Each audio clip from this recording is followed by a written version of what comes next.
Hello, this is Niels Marquardt, the CEO of the American Chamber of Commerce in Australia, or AmCham, and welcome to my monthly message for March.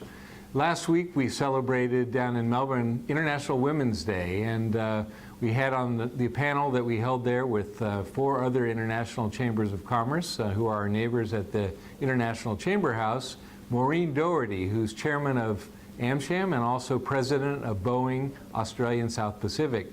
We had a wonderful panel discussion, which I would simply boil down to the message being the importance of mutual respect in the workplace if you wish to advance the cause of diversity where you work. It's that simple, hard to do in action, but I just like to start off this message with a reminder about us all trying to do that in our respective workplaces. Now, speaking of International Women's Day, I found myself thinking about the many amazing women who run companies here in Australia that are part of the AmCham family. In addition to Maureen, we have Kate Burley at Intel and Miley Carnegie at Google. We have Katie Leahy at Korn Ferry, and quite a number of other amazing women who are running AmCham companies. So, in fact, a few of them are going to be speaking for AmCham in the coming weeks and months. Kate Burley speaking in March on the 23rd here in Sydney. Pip Marlow, who runs Microsoft, will be speaking in Sydney on the 8th of September. And Karen Stocks, who runs Twitter, will be speaking in Melbourne on the 4th of May. So take a look at these offerings. I'd also like to talk a little bit about the policy advocacy work that AmCham does. Today, I'm in Canberra with the Trade and Government Committee, and tomorrow I'll be there with the Health Committee.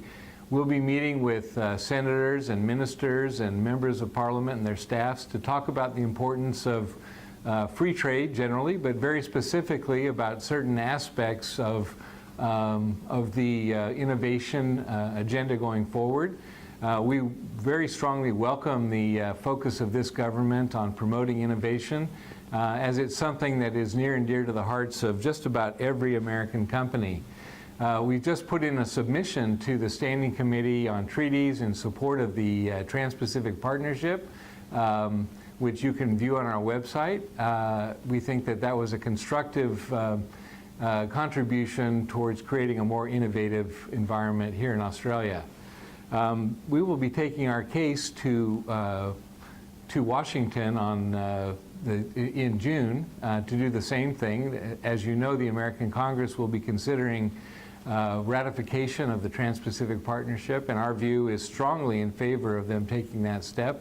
We'll be going there with anecdotes from the front lines of American business here in Australia, basically pointing out how it's in the interests of both the United States and the partner countries to ratify this important agreement.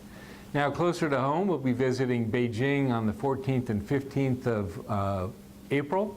So I invite all of you to consider joining me on this trip to attend the Business Summit, the annual Business Summit of the Asia-Pacific Council of American Chambers of Commerce, or APCAC. If you're doing business with China, if your business is affected by the economy in China, you want to understand better the trends underpinning the Chinese economy, this is the conference for you to attend. That's why I'm going, so perhaps I'll see you there. For a different kind of experience, you might consider going to Las Vegas in September when our general manager from Western Australia, Penelope Williamson, leads a delegation to attend the world's largest mining show. It's called MINExpo. So take a look at our website and think about coming to that. Now, long before then, we have a number of terrific speakers coming to speak to AmCham audiences. I'll just mention a couple. I think it's special, particularly special, whenever we have the global CEO of an American company visiting Australia. And we have Mark Weinberger, who's the global CEO of Ernst & Young, or EY as we call them, speaking in Sydney on the 30th of March. That's not something you're going to want to miss, so go to our website and see if you can get yourself a seat to that. And while you're there, check out the other great speakers that are coming down the pike, not just in Sydney, but all around Australia. Finally, I'd just like to draw your attention to a strategic partnership that we have just reached with the Switch Festival. Now, the Switch Festival is an innovative new way. They're running it for the second year in a row. It benefits a great activity and charity called Cure Brain Cancer, but it gives, most importantly, your highest potential colleagues the opportunity to really develop their skills to collaborate, to cooperate, and to innovate across 2 wonderful days that will be spent this year at the University of Technology in Sydney, and that's July 20th and 21st. So happy March to all of you, and I'll be back again in April to let you know how things look then. Thank you.